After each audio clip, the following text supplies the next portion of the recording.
Hello friends, welcome back to our channel. This is Digital Marathon series of videos where we are going to ask you 42 challenges, and we already had asked 13 challenges. And I really appreciate the way you have participated. I don't have words to say thank you. Now without wasting much time, let us get started and see our next challenge.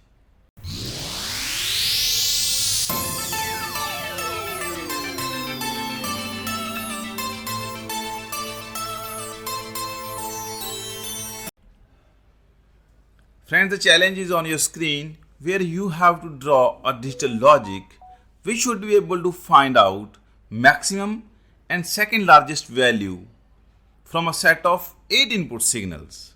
So here you have to design this block. It has 8 inputs. Each number is 8 bits long.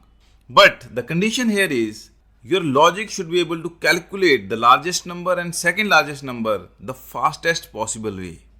Now you can pause my video here, try to think of its answer. If you come to know its answer, please write it down in the comment section. I will definitely reply there.